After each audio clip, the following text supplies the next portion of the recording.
Ladies and gentlemen, today's opponents on Man versus Train. At the crossing, we have Rick, a 175-pound frustrated man who's running late for work. And on the tracks, we have Bull, a million-pound freight train that takes a mile to stop.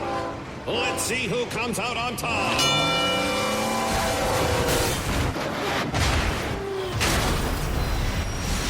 You can't beat a train, so don't try. Stop. Trains can't. Brought to you by the National Highway Traffic Safety Administration. Blog Talk Radio.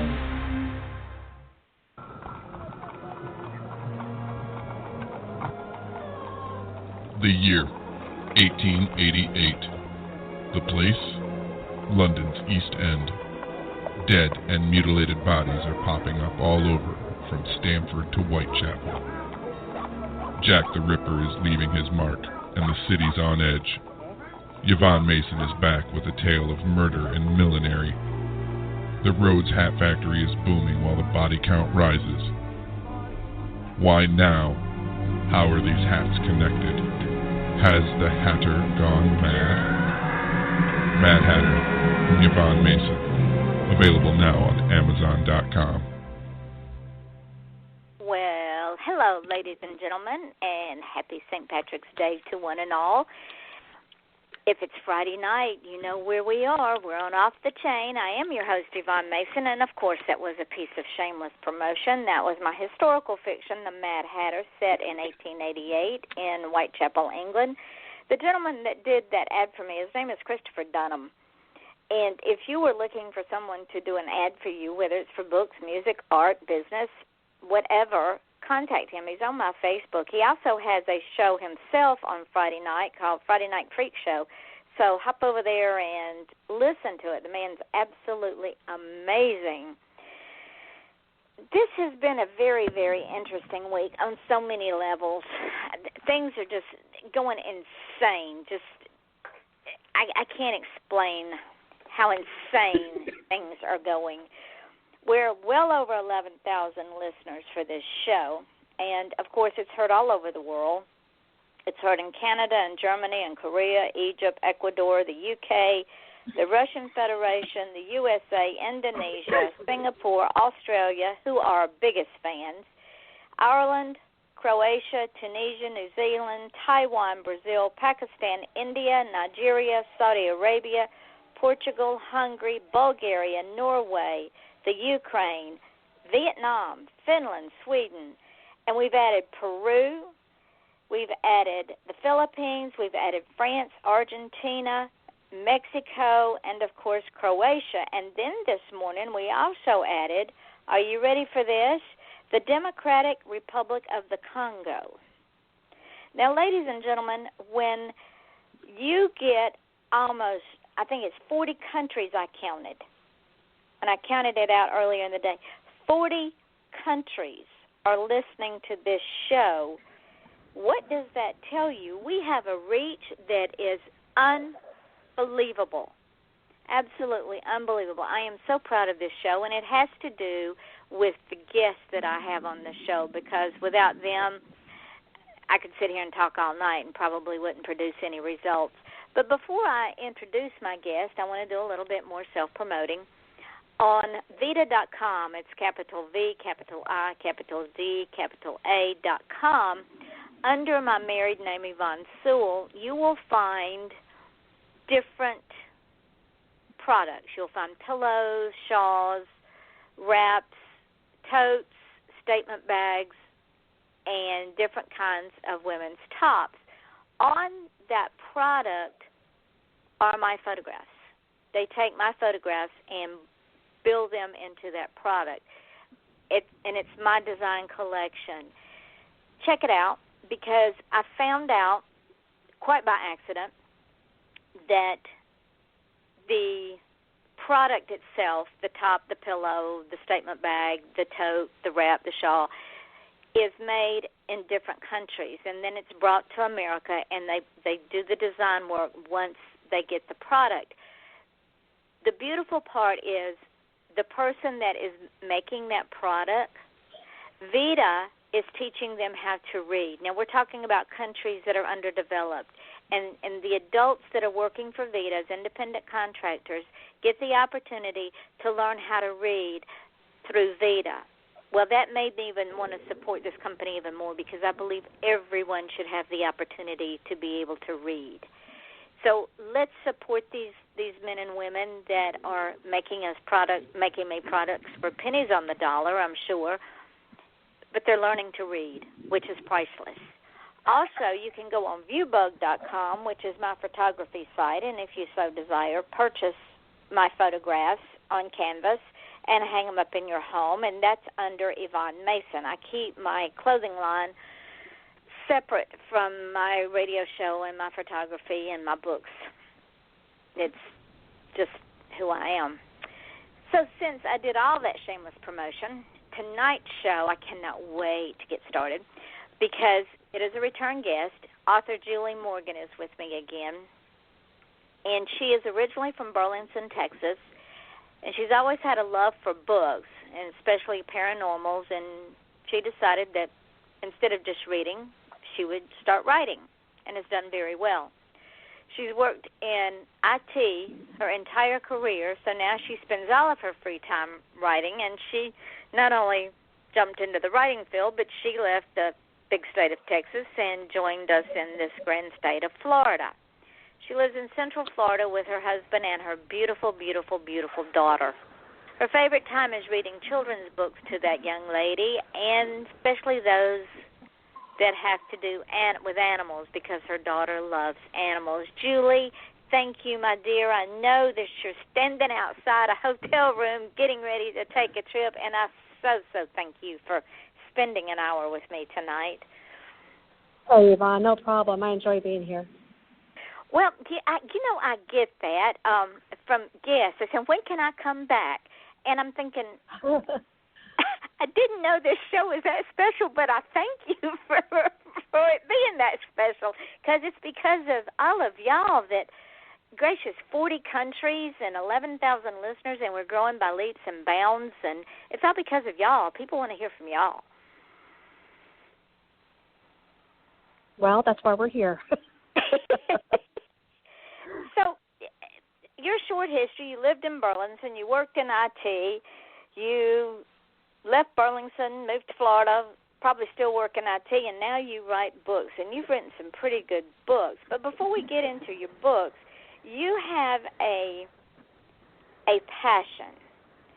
And as we were talking before the show, I was telling you how the show that I had with you just blew up on all the podcasts and on the show itself. And I don't know if it was because we talked about your books, which I'm sure it was, but it was also your passion. And on April the 2nd, it is World Autism Awareness Day. And explain a little bit about World Autism Awareness Day, and then we'll talk about why. So with World Autism Awareness Day, it's taking a moment to reflect, appreciate, understand, learn, develop everything that you can about autism and all the different spectrums that are out there, and understanding that there is no one case that is like another. Some of the diagnosis can be the same, but the person who received the diagnosis, there is no one case that's identical. Everybody's different. And with the whole thing of, find a cure, we absolutely do want to find a cure. We absolutely, without a doubt, want to find a cure. But it's almost like chasing a moving target. How do you find a cure for something that is so different? There's different levels of autism and different reasons for autism. Like with my daughter, it's a chromosome gene duplication.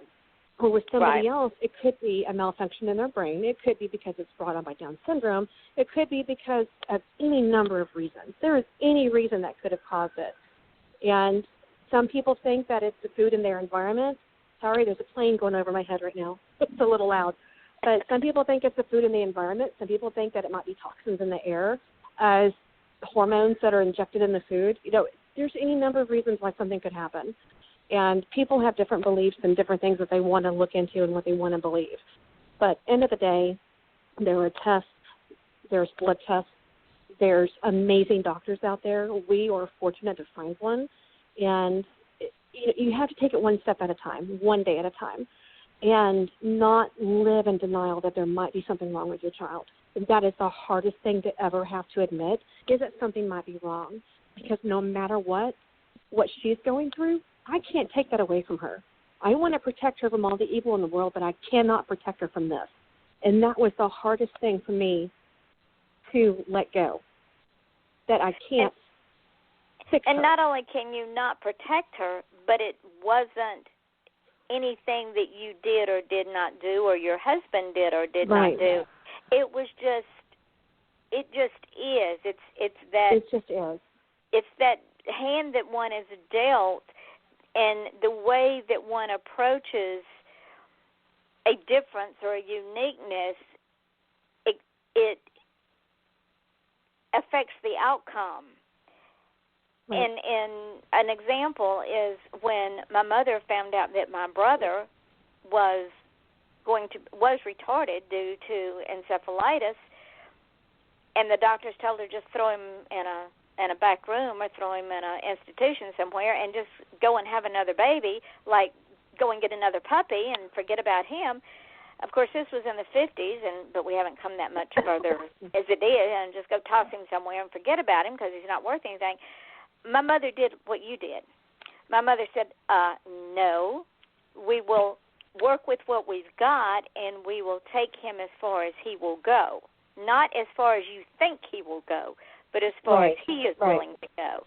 And we tend to put children who are unique, and I believe that God blesses those that he knows can handle the uniqueness of children, because not everybody has the ability to be understanding, be patient, be kind, and be forward-minded enough to unlock the mysteries of a unique child. And there are mysteries there. We just have to be open-minded. But like You're absolutely right. Like what you did, Mother went and said, and there were no resources. Thankfully, you're blessed with resources. She wasn't. So she figured it out. And because of it, he taught me more than I could ever teach him. And with your daughter, who, if I could just wrap my arms around her and give her a big, fat, sloppy hug and a kiss, it would make my life. I could die happy. Because she is a marvelous, marvelous. Let you. She's a marvelous creature.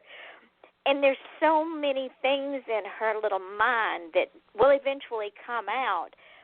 And just like before the show, we were talking about Temple Grandin. Tell the audience about Temple Grandin. So Temple Grandin, if you're not familiar, she also had autism and is still alive, also has autism, and studied cows and studied the way they walked, the way they herded, and just the way that they progressed together.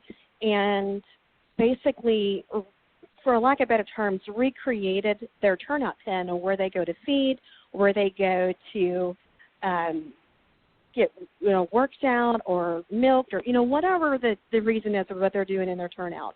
And she had studied this for a long time and basically recreated it almost like a map for how the cows should be structured. And somebody finally listened to her and did it, and it was a huge success. And she's basically built herself off of that. And it was amazing just watching how she did this. And it was just taking a simple subject and watching it through and understanding it. It's like looking at like silly string. You spray the silly string on the wall, and to us it just looks like a mess. But to somebody like her, somebody like my daughter would look at it and she would see patterns. She would see pictures. And that's exactly what she did. And it's made the community with the farmers just that much more. I mean, it was amazing what she did. And she did it simply by focusing on something that was of interest to her. And I think sometimes as society we fail, and ladies and gentlemen, I don't call them challenged, I don't call them handicapped, because these children are absolutely God's blessings. They are so unique because just like Temple did, she focused on the habits of cows and figured out what it took to make those cows more productive. Now, if it had been me, I'd have just said, yeah, oh, that's a nice cow. Oh, really? And gone on. But it was important to her, and it interested her. And because of her, now we have more productive cows, more productive milk, yada, yada, yada, yada. So when we discount someone just because they're different, oh, do we ever cheat ourselves? Oh, absolutely. You know, with my daughter, up until we had her diagnosed, she was I think she was right at 4 years old when we had her diagnosed, maybe just shy of that. But she used to not be able to listen to music. We could not clap our hands or say, yay. We could not sing her happy birthday. Music, lights, sound, everything was an overstimulation. And when we go to a restaurant to go eat, we would tell the hostess and our waiter, please do not set us by a party that's having a birthday celebration. And if there's one that might erupt, you have to let us know so we can get her out of here. You do not want to see what's going to erupt out of this child.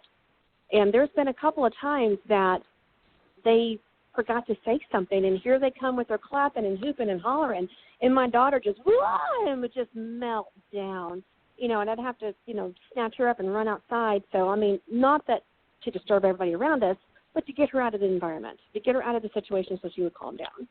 Because here we are. She's 9.5 years old now, and she's been diagnosed for 5 years now, 5.5 years, and she now will see. She's in an after-school care that does dance. She did her first solo dance routine for the Christmas special. Whoa. I never, ever thought she would ever do something like that. She smiled. She had a great time. People clapped for her, and she was like, yay me! 5 years ago, that would not happen. She would run off the stage and just no. And you know she's got to be proud of herself because she doesn't want to, and it's not misbehaving, it's a sensory overload that she cannot handle. And she doesn't want to be in that sensory overload. She wants to be able to participate. And for her to be able to come that far in 5 years, like I said, if I had her in front of her, I'd just give her a big old sloppy kiss and just hug her tight. Well, with my daughter, her diagnosis is called 17th chromosome duplication, or the short name 17q12. And when the doctor initially started testing her, they wanted to do an EEG, which is like an EKG on your heart, but it's on your head. And it was an hour-long test. They did it. We came back for the results, and they told us she had epilepsy. And I just shut down. My husband, thank God he was there. He listened to the whole thing because I really shut down. I just didn't hear anything else after that. And the doctor recommended starting an anti-seizure medicine because of where her levels are. At any moment, she could have had a grand mal seizure. Right. And that's never happened, thank God. But, however, the epilepsy mass sits on the frontal left lobe of her brain, and it's still there. But the anti-seizure medicine controls it. I can't really describe how it controls it, just controls it. But where the mass is sits over the speech and cognitive development. My daughter did not really talk until she was almost 4 years old. She could say words. You know, she had learned responses, but everything she said was a memorization. She would watch a movie with the narration turned on. For those that may be blind, they have the narration turned on to tell you what's happening when people aren't speaking. So she would turn this on and listen to it 2 or 3 times. She would have it memorized and play it back without the narration on, and she would become the narrator, clear as day, very crisp, and talk as the narrator. It was amazing listening to her. If you ask her a question, it was the same answer all the time. It was just a learned response. What do you want for dinner? Chicken nuggets and mac and cheese. Or what did you do at school today? Watch the movie, played on the swing. That is all she would ever say. Now we have actually had conversations with each other. We're able to talk. And she still does the arm slapping. She gets excited over a subject, and that's all she wants to talk about, and I'm okay with that. she does it in front of other people, and they try to change the subject. She's like, no, this is what we're talking about, and they're good with her on that. She is one of the nicest, sweetest kids you'll ever meet. And I'm not just saying that because she's my daughter. She really is. She loves people. She loves talking to people. She will talk to anybody. If you wear a name badge, she'll call you by your first name. And she's always, please, thank you, you're welcome. Always. And the funniest thing that happened one day, we'd gone to Walmart. Somebody in the garden area, we were walking through the parking lot to walk in, and someone in the garden area sneezed really loud. And my daughter yelled, bless you. And the guy yelled back, thank you. And she yelled back, you're welcome. And I was just laughing at it because it was so funny. Well, talking about the epilepsy, overstimulation will cause a seizure because what happens, the brain's full of electrical impulses. That's how we do things. We reach for things, we hear things, we say things. And when her brain gets overstimulated, it's probably painful inside I'm her sure head. it is. I have no idea how she feels these things, But we've actually learned to recognize when she has a subclinical seizure, is a seizure of the brain. It's similar to staring off in space. You're kind of daydreaming. But you can't snap her out of it. You just have to wait for it to pass. And when it does, she just comes back like, da-da-da-da, like nothing happened. And that's something I recognized a while back and just, let it go, let it pass, and she picks back up with where she was. I think maybe when she gets older, she might recognize a time lapse, but it lasts no longer than maybe 10, 15 seconds, if that. But, And who knows, Julie? She might have gone off into her own little reality and inventing or finding a cure for autism or grand mal seizures. Who knows? Sure. Yeah, sure, absolutely.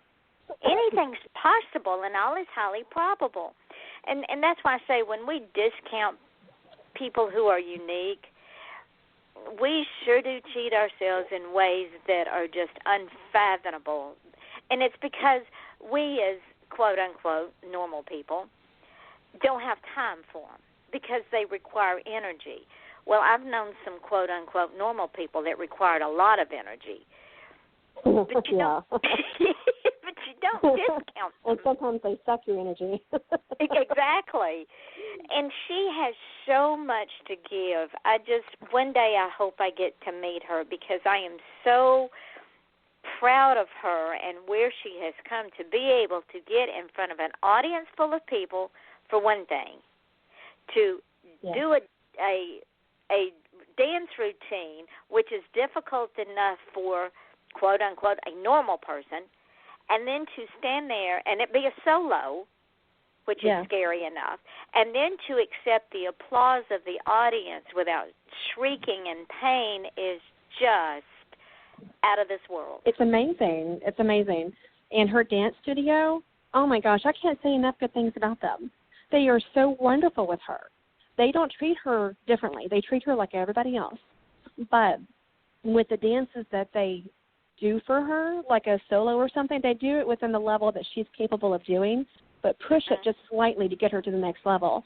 And if they recognize that she doesn't want to do her solo, if she's just not in that moment, they don't make her do it. They pull it from the schedule and put the next group on. They don't ever force her into doing it. They're amazing people. I love them.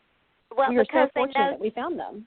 And they probably understand that at some point she'll be able to do it. But if they make her do it now, they're going to destroy that building block that they've put in place. Yeah, you need to hold on to them like gold. Oh yeah, definitely. They're like golden people. I mean, they're amazing people. And they probably helped her tremendously, not only with her self-confidence, but her ability to deal with the real world on a day-to-day level. Right.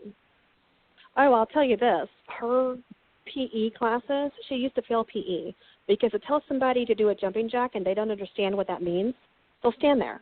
You can even show them what a jumping jack is, and there's something in her brain that didn't compute it. She started dancing. Her grade in physical education went up to an A because Really? she's starting to understand and learn. Yeah. It happened. It takes about a year, but it wasn't overnight. But she's now, speaking of grades, we actually had her moved to a special needs school. She was struggling with public education, and we got her enrolled in a special needs school, and she went from almost failing to all A's. So it was finding the right people with the right type of environment that can understand what she needs. And the people at her public school, they were great. Don't get me wrong. They were fantastic people. Did not have enough staff to do more one-on-one with her. We're at her new school. Oh, gosh, it's been amazing over there. And she loves the school, and she loves her teachers. Well, so it's been great. It also, sadly, public school did our unique children a disservice when they mainstreamed them into classrooms where they really didn't have any business. Right. What they have done is they have retarded their learning even more than if they had left them in a special needs class, because a special needs class, like you say, brings them along at the rate of that they are capable of going, and then just pushes them just a little bit more so as not to destroy their self-confidence, but to help lift them up and show them that they can indeed move on. And if they take a step back, that's okay. Just like her dance studio. It's just like her dance studio, just being patient and understanding what she needs to learn and how she needs to learn it. So it's been great. She can learn it, that she's not stupid, not by far. Your daughter is highly intellectual and highly intelligent. I bet if they did a IQ test on her, she'd blow it off the map, and then they'd all walk around going, scratching their head, how did this happen? But we know Einstein had autism. He also had ADHD, which is a form of autism. Yeah. And look at him. The man was a genius. Absolutely. I mean, it's crazy, you know. I love it. I absolutely love it. Well, when you get off with me tonight, give her a big old fat sloppy kiss and a big old fat hug from her adopted Aunt Yvonne, because I just pray for her every night that she will continue to be successful. You are welcome. Because, you know, unique children are special to me. I have a soft spot in my heart for them because they have their place. There's a reason God put them here. It wasn't to take up space. Right. She definitely has taught me more about myself and patience and understanding than anybody or anyone else ever could. And tolerance. You know, we talk about tolerance. We talk about acceptance. We give lip service to all four of those things: patience, understanding, tolerance. Well, she actually just came outside, Yvonne, if you'd like to say hi. Oh, I would. Come here, honey. Hang on just a second. Okay. Hey, hi, Miss Yvonne. Hi, Miss Yvonne.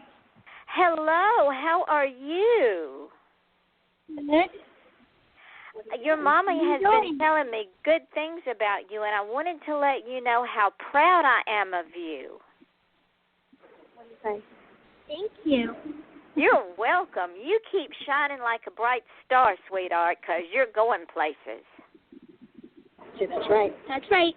Okay. I'll be back in a minute. I know, I'll be up in a minute. I promise, I'll be up in a minute. Thank Hi, you, honey. Julie. Yeah, you're welcome. John. That made my night. Thank you so much. Ladies and gentlemen, if you've I'll never be in a minute. I'll be just a minute, baby. Go ahead. If you've never had that's okay. If you've never had the privilege of being introduced to or know a child that is unique, you have a hole in your heart that is the only thing that will fill it. I'm standing here squalling like a baby. And I don't cry, but I am sitting here with tears running down my face because I am so proud of her. Thank you so much. Thank you. You are welcome. And just give her a big old fat hug. But let's talk about, in the time we have remaining, let's talk about Julie. What has Julie been up to, and what's Julie going to be up to, and how soon is Julie going to have new books out? Oh my gosh, it's been a little busy. So last week, well actually this week, the 14th, excuse me, the 14th, a box set that I'm a part of published called Magic Awakened. And there's 12 of us authors that are in it. And my story is called The Power Here. And it's a sequel to Symphony of Night, and which is a spinoff of my Chronicles of the Fallen series, my very first series. And in The Power Here, one of the characters from the first book comes back, gets his story told with two new characters. And it's a little bit on the swanky side, so it's a lot of fun. And there's some humor written into it. It's two men and a woman that are in a triad. You know, they both love the same woman equally, and she loves both of them. There's no fight for who she wants to go with. They're a threesome that live together. They do their thing together. And it's a beautiful relationship that they have, and they go through hell and back trying to save themselves. One of them's a demon, one is a werepanther, and the other one's a banshee. So imagine that type of trio together. Oh, my. And all should be natural enemies. Right. They should be, and they're not. And it's a fun story. You know, it's really a fun story. The other one that I have coming out soon, hopefully in June, will be Dark Alchemy. It's the third book in my alchemy series. The first book was Deadly Alchemy. The second one was Fatal Intentions, and the third one is Dark Alchemy. Now, my publisher that I recently signed with, Captive Quill, bought the rights to Deadly Alchemy in my series. So they took that, and they took Fatal Intentions, and they took the story, did some new edits on it, gave it a brand new cover, and republished them for me. So next week on the 21st, Fatal Alchemy, which used to be Fatal Intentions, is going to republish with a new cover. And if you look on Facebook, I actually posted the pictures today. So, I mean, they're beautiful pictures. Yes, they are. I saw them. I drooled because they just pop out. Yeah, I was like, I want to lick the page. It's so beautiful. Lick his mind. Julie, they'll put you away for that, honey. They will come and get you. I know. I was like, I'm cleaning my phone. Don't judge me. So, and then also on Tuesday, I have a short story that's publishing called Playing Her Body. And this story is the sixth book in the Southern Roots series. So switching from paranormal to contemporary romance here. If the readers out there have read my Southern Roots series, they met Jordan in book 2 in City Lights. Jordan is a keyboard player that's in the band Deep Ember with Blaine and Matt and another guy named Scott. So Jordan gets his story told with a new girl named Natalie, and this girl is a pistol. She is so funny. There is so much of me in her character. Oh, my goodness. She is just hilarious, some of the things that she does.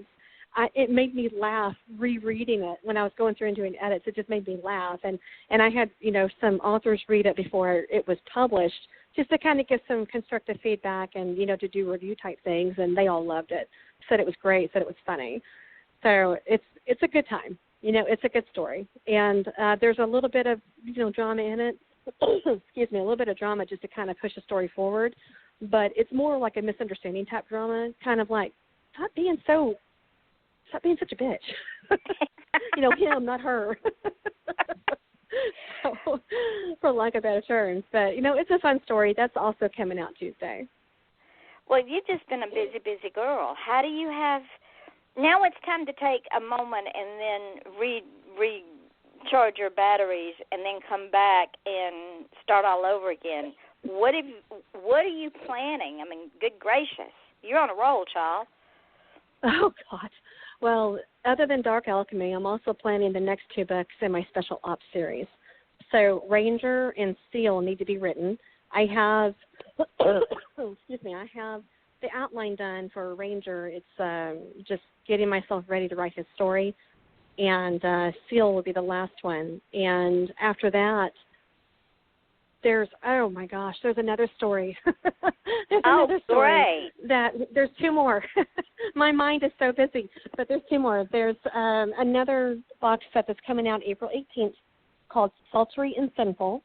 And this box set came together because of a question that I posed on Facebook. What is everybody's favorite type of matchup? Like male-female, male-male, female-female, male, female, just tell me what you like to read. Seldom did anybody put female. And I was really curious about that. Does nobody like reading these? And most of the answers I got, it's not that we don't like reading it. It's not out there. There's a lot of male stories, but there's not female lesbian stories. And I said, we need to change that. So a group of us got together. There's 10 of us. We decided we're going to write brand new stories, and we're going to publish it as a box set. So April 18th, Sultry and Simple is coming out, and every one of them is a female story. There might be some men mixed in there, like with mine. My girl is a succubus, so she obviously has to have a man to feed off of. But other than that, he's like a side guy. Other than that, it's a female story. And mine is an angel and demon story. And it's, the angel falling in love and becoming a fallen for the woman she's fallen in love with. So it's a great read. It's a lot. It's a little on the darker side, but it's a lot of fun. And the excuse me, the other story I'm co-writing with somebody. Her name is Kate Reynolds, who's absolutely amazing. She's the author with me over at Captive Quill, and her and I are co-authoring a story called Blood Fortune, which we're turning into a series. And imagine like 1750 Venice. That's where our story is set place. And it's paranormal. So think of like Dracula meets Casanova. Ooh. And it's fascinating what we come up with. And it's coming out. I'm sorry, there's an airplane going over. It's coming out in May. And it's coming out in a box set called Haunted by Magic. And once the box set comes down, Kate and I will be publishing it as our first book in that series as a standalone with Captive Quill. So we're pretty excited about it, What made you go into the Dracula realm? I've always loved paranormal, and my first love was Dracula when I was a young girl. Always about vampires. And when I was preteen, 10 to 12 years old, my favorite movie was Lost Boys. I mean, come on, Kiefer Sutherland. Yeah. Oh my gosh! Too. But I mean, Bram Stoker's Dracula, I fell in love with the darkness of that, and I love anything paranormal. So I mean, it drew me in at a very young age. So vampires, I had a fascination with as well as demons, angels and demons, more on the demon side. And, I mean, even younger than my daughter, I was fascinated by it. And not that it makes me weird or unusual. No. Maybe it does. but it's something that I've always enjoyed. You fit right into my world because, you know me, I like all things dark. And the fascination with the Lost Boys was not only was it dark, but it had dark humor in it. Yes. It did. And it did. You had to really pay attention in order to get it. Yeah, you absolutely did. And, the late Corey Haim was in it. You saw him in License to Drive, totally different role. And just a very young Kiefer Sutherland, But, I mean, they kept, other than hanging upside down like that, I mean, they kept the premise of what vampires are true to the story of what they are. Yeah. And I loved it. I loved it. But Bram Stoker's Dracula is what did it for me. And when the movie came out with Keanu Reeves and Gary Oldman, oh, my God, it was just moving to me. I mean, it was amazing. And the thing with Bram Stoker's Dracula, if you read the book, if you can get through the book, it's because it's written in Old English. It's sad. It really is. Dracula's story is very, very sad. Mm-hmm. And that's what a lot of people, I don't think, understand, is the sadness that's in it. A lot of people find him sexy and alluring, and granted, I mean, he is, but at the same time, I mean, he's got a serious sadness about him that a lot of people overlook, And you can't have a relationship because you'll wind up killing them. Right. Or you'll outgrow them. literally. Yeah. You know, I mean, they'll grow up and they'll die. But a lot of that we're bringing into the story Blood Fortune. You know, the main character, Dorian, is kind of like Dracula. He's lost his one true love centuries ago. He occasionally finds paintings of her and sketch art and hunts the world for these. And then when he lands in Venice, he finds her. And he's just on the hunt to claim her again. And she's like, dude, I don't know you. Right. So it's a very fascinating story. It's got a lot of darkness to it as well because of what it is. And there's quite a bit of evil in the story too, you know, coming from other vampires in the story and the vampire hunters that are there. So it's very intriguing what Kate and I have come up with. It's really intriguing, and we're very excited about it. Well, let me know as soon as it's released, because this old white one will be going to get her a copy of it. Girl.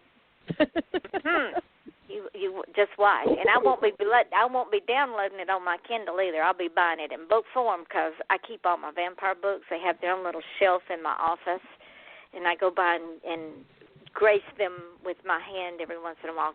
Make sure that they're all nice and clean and the dust is off of them. Right. Did you see? Because Dorian reminds me of a movie that came out a couple of years ago, and it was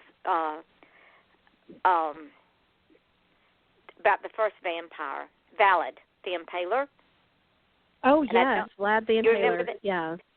It was well done, very well done. The one with Luke Evans, right? Yes, and even my husband liked it, and he doesn't like vampire movies, but even he said that it was extremely well done because it stayed true to the mortal part of a vampire. Right, right.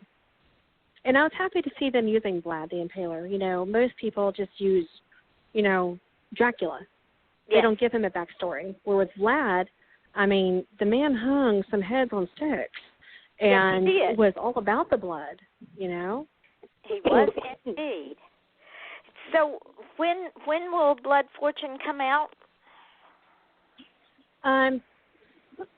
Excuse me. I'm trying to fight off this chest cold here.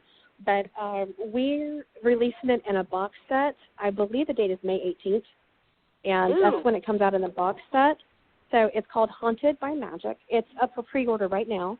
And that box set actually, within the first day of the pre-order setup, it hit international bestseller within the first day. So, wow. I mean, we were so ecstatic about that. And but I think it's either up for 3 months or 6 months. I think it's 3 months with the option to go another 3. But whenever we decide to pull it out is when Kate and I will stand it up as a standalone on its own. So we've already got a cover made, which is absolutely stunning for it. Oh, my God, the cover we have is so beautiful. So we're very excited about it. Again? Dude, you know it. Yes, ladies and gentlemen, that's why we call this Off the Chain. If you're easily shocked, offended, or embarrassed, well, get over it. Well, just if you're going to hang with life. me, you're going to have to leave embarrassment at the door. There you go. There you go. You know you don't live, as the crow flies, you don't live that far from me. Right. You're going to be at the Book Obsessed event in Jacksonville, right? No, I'm or not going to Space Jacksonville. Coast? Maybe Seacoast. I'm slated to go. Depends on my husband. He's not doing well, so my publisher may go in my stead. I want to go. It's my desire to go, but I have to put him first. I really, really want to go, so we'll see what happens. I might can go up on Saturday and instead of the whole weekend. But speaking of events, you're going to be at several yourself.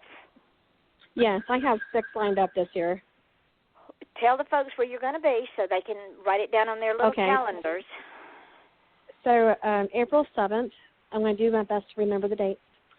But if you go to JulieMorganBooks.com and click on the events tab, all the dates are listed there. In April, I'm going to the Book Obsessed event in Jacksonville, April 7th and 8th. And June, we have the Space Coast event. I think it's the 4th and 5th, but it's on my website. July, I'm flying to Canada for CalypsoCon. If you're a fan of Calypso Masters, it's her con that she set up. So we're going to Canada. I'm excited. My first time going to Canada. In August, I'll be over in Tampa at the Readers and Writers event set up. And then November, I'm going up to Columbia, South Carolina for Authors in Bay Columbia. Wow. You one busy lady. Yeah. I said I'll limit myself to 4, and I end up doing 6. So. Well, but that's okay, because the more you're out there, the more people know you, and this is what it's all about, especially us as indie authors. We have a hard enough time as it is, so grab them all, baby. Run with them like you stole them. Yeah. Now, for the listening audience that wasn't here when we did your first interview, explain to them your series that you have written, so that they'll know if they go to read that one book that's coming out,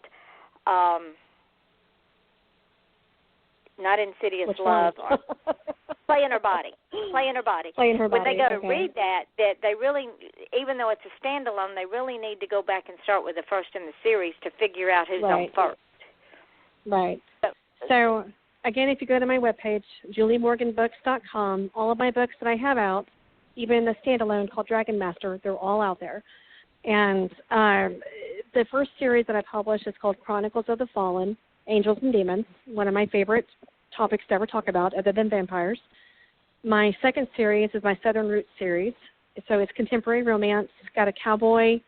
It's focused really around a rock band, a mega rock band. And one of the stories takes place in Scotland, and there's a super hottie with a kilt. Oh, he's one of my readers' favorites. His name is Clive. He's one of my readers' favorites. And then I have my Special Ops series, so I went the route of military. I had one of the characters, Logan Saunders, who's in Delta Force. He started speaking to me a couple of years ago, and he was real quiet, didn't really say much, and then one day he just exploded. And I wrote his story in about a month, and then I set it aside for almost a year because I just wasn't ready for it. And then I went back and almost rewrote the whole thing, and I got a lot of feedback from my husband, who's in the military. He's in the Army. He's in military intelligence, and he actually went through the military part of it with me, helped me write some of that, stage it correctly, what they would really do, the weapons that they carry, and the Delta Force range of it. So he had a huge hand in that. In Sniper, the sequel to it, in Sniper, it's a similar type of situation. So, you know, the guys are at the barracks, they're working out, they're having a good time, and then suddenly their chief comes in and announces that they're getting deployed because something has happened. So it's just like a split-second decision. You're home, got to go. You know, it's pretty quick. Ranger and Seal will be coming out soon. My Deadly Alchemy series, or I've renamed as the Alchemy series, it's paranormal romance, more in the lines of gothic fiction because it's Victorian era with mechanical gears, which makes it steampunk. It's a different type of environment. If you've never read steampunk, it's not hard to understand because it explains the gears and the contraptions and what's happening in the story, and it's kind of more in a fantasy base. Like in Fatal Alchemy, there's an airship. So imagine a pirate ship, but that can fly in the air. I mean, it's amazing. It's so much fun. And then Dragon Master, it's a science fiction fantasy story that I wrote with another author, Marion Morea. We wrote that together last year. What else is there? There's Eternal Darkness, Insidious Love. Are those yours? No, those are Eternal Darkness is mine, but not Insidious Love. I had talked about naming a book Insidious Love, but I scratched it. So in the Haunted by, I misspoke on something I just realized. The Haunted by Magic book set that I talked about earlier is going to have Deadly Alchemy in it, not the Gypsy story. I'm sorry, that was my mistake. But we'll have the Deadly Alchemy story the first week it releases, and then after the first week, we're swapping it out with Eternal Darkness. So it's a prequel short story that I wrote that takes place before Deadly Alchemy. The Gypsy story, the Blood Fortune story is coming out in a Gypsy box set that will be June or July time frame. I don't recall the exact date when we're releasing that, but I think it's in June, but that's when that box set is coming out. It's Gypsies After Dark, I believe is what it's called. And there's not a real big calling for gypsy stories out there, kind of similar to the female-female story. It's not a very big calling or a big genre, so we decided, hey, let's do this. So you're going to get, I think there's 20 authors altogether, 20 brand new stories in this box set. Wow. So, yeah, it's going to be great. It's going to be great. Yeah, I gotta start getting some books here because, of course, I don't know when I'll get them all read. I need to live to be 130 with great eyesight so I can continue to read. Right. Do you you think about, I've got books I hadn't even cracked open yet. I have Anne Rice's latest book, and usually she's first on my list to read, and I haven't even got around to reading this one yet. So. Oh, my gosh. You would laugh if you saw my to-be-read list. Yeah, and I have just as many on my Kindle, so thank goodness for Kindle. Do you have any plans of putting any of your books in audio? I actually have one audiobook. It's Deadly Alchemy. I did produce one. And when I'm able to afford to do another, I'll definitely do that. They're pricey to produce. Yes, they are. Yes. So Deadly Alchemy is actually on audio. So if readers enjoy audiobooks, definitely go check that out. My narrator is amazing. She's a British woman, and she did the story in a British accent, which actually really, really does well for the story, considering that it's Victorian era. So it did really well for the story. Well done. Would you Thank believe that we are running out of time?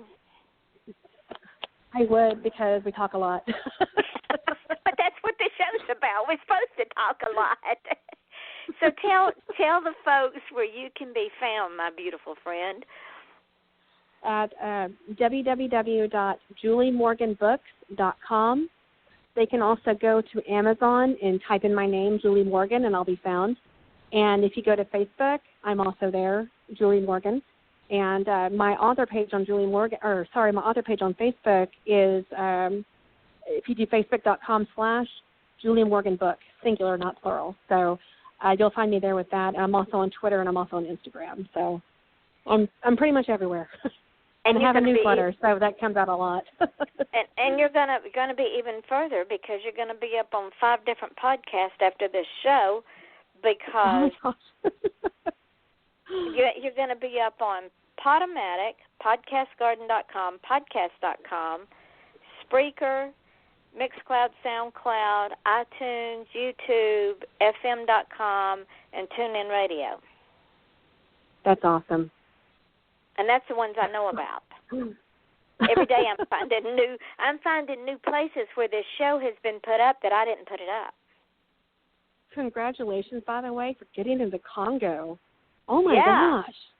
The Congo, of all places. That's I didn't even know they had electricity, much less internet. I know, because I think, not in the sense of like the band Village People, but that's what I think is Village People. And I'm sure we're stereotyping saying that. I'm sure they've got something there, maybe some development there. I have no idea. I've never been. All I know about Congo is what I've seen on TV and in movies, which, we believe everything we see in movies. That's true. But it's amazing the reach that we have and the reach that y'all are getting for your success. It just...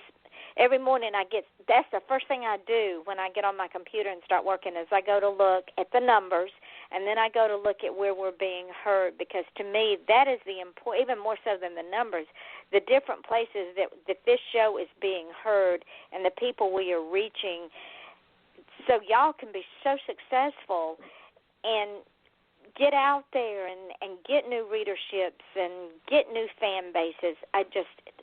Makes me as excited as that baby dancing. Good. It's amazing. This show, Julie, took on its own life form, and I think it's great what you do. I think it's great. I can't explain what happened. It just did it. It just took off and won't slow down. It won't stop. That's a good and that thing. that is a good thing. And that being said, ladies and gentlemen, y'all know that I'm always talking about dreamers because I believe in dreamers. People are coming to me now asking to be on the show.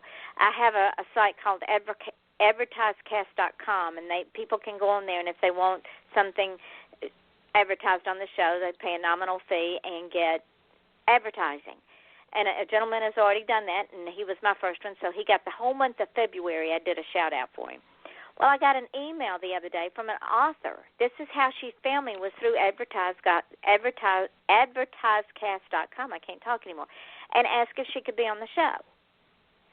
And I said, absolutely. So people are asking to be on this show. They want to be on the, and not only do they want to be on this show once, but they can't wait to come back. And yes, Julie is a regular. She'll be coming back because she's got some stuff coming out. It's amazing. And this was a dream. This was a 5-year dream, ladies and gentlemen. It was something that I knew I was going to have to do because I wouldn't be able to go on events because my husband is disabled, so I had to find another way to get known. And I waited 5 years to do it. And it was the time to do it. And I'm not bragging. The point of this is, like Julie. Julie's a dreamer. She wanted to write. She wanted to be published because she just loves demons and angels and Dracula, and she wanted to share that love with other people. So we make things happen. Yes. Am I right, Julie? Yes, you're absolutely right. And I had a story to tell. I have a lot of stories to tell. Right. And just like the baby, and I call her the baby. She's 9 years old, but to me she's a baby. All children are babies. Oh, she's still my baby. There you go. She's always going to be my baby. she's got dreams, and she's going to make those dreams real, ladies and gentlemen. And if she, as a unique individual, can make her dreams real, then by crackies, what are you people waiting on? Are you waiting on your deathbed and somebody says, do you have any regrets? And you go, oops, can I get up and start over? Well, no, it's too late. The world is made up of dreamers, and dreamers make things happen. And the design collection that I do, Julie, I didn't ask for that. That was not on my radar. It fell in my lap. Wow. And I said, okay, why not? Let's see what we can do. Worst thing I do is take the designs down, go away, and pretend like it never happened. But I would have failed had I not at least tried. One of the dedications that I had in a book, I didn't dedicate it to anybody in particular. I put in there, to those who ask why, I say, why not? Exactly. Beautiful words. Why not? Why not? There's never a dream that is too stupid, too simple, too complicated that you cannot accomplish. If your child wants to be a sanitation collector, let them do it. Because number one, we need sanitation collectors, and number two, it's a profitable business. And number three, they might design a better way to get rid of garbage. So, ladies and gentlemen, like Tipple Grandin did with cows. Exactly. Make your dreams real, ladies and gentlemen. Dare to dream, and then dare to achieve it. I have a girlfriend that says, if you believe it and you live it, you dream it, you believe it, you live it, and then you achieve it. So dare to do all of those things, because we only go around once, and even if we do come back in another body, the dream's not the same. It's a different dream. Right.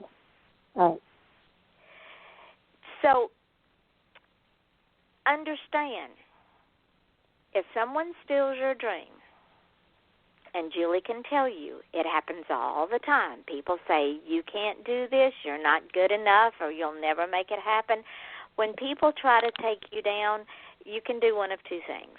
You can continue to let that negativity eat away at your dream and make you feel empty inside, or you can cut that negativity out of your life, and you can say, if you don't believe me, why not? Why not? Why not? Why not? Why not? We can do this. We absolutely can do this.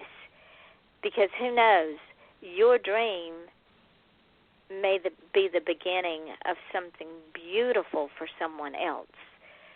Julie didn't know that Absolutely. when she came, she didn't know when she came on tonight's show that she's going to be heard in the Democratic Republic of the Congo tomorrow.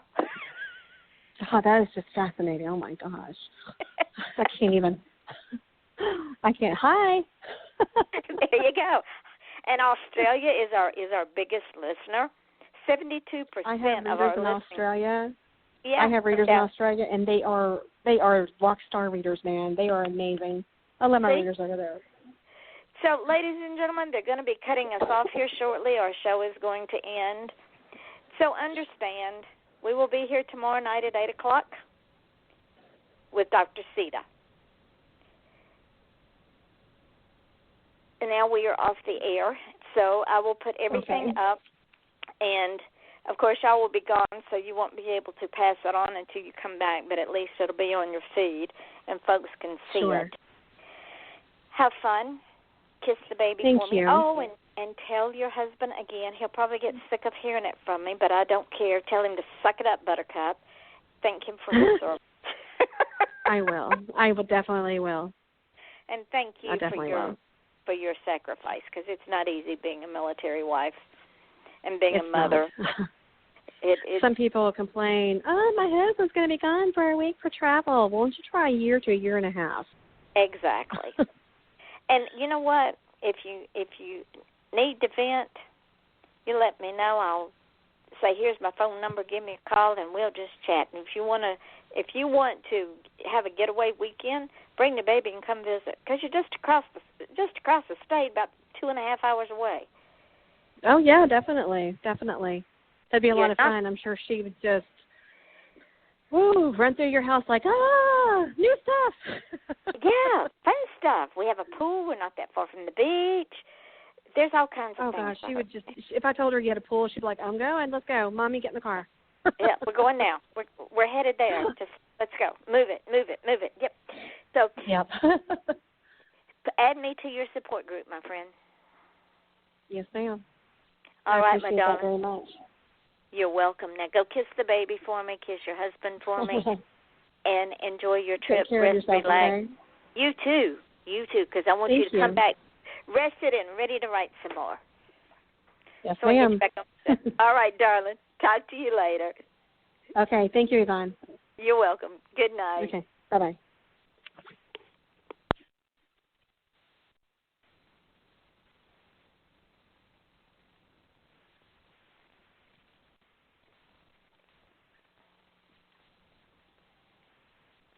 Ace is the place with the helpful hardware, folks. Don't miss Scott's Days at Ace. It's our biggest lawn and garden sale of the spring. So before you get to work on your yard, head into Ace now to save on Scott's, Miracle Grow, Roundup, Ortho, and more. Now through Monday only, stock up and save over $600 on select Scott's products across the store. And as always, the help is free. Spring is here, and that means so are Scott's Days. Only at your local Ace. Offers valid through March 20th at participating stores. Includes instant savings offers for Ace Rewards members. See store for details.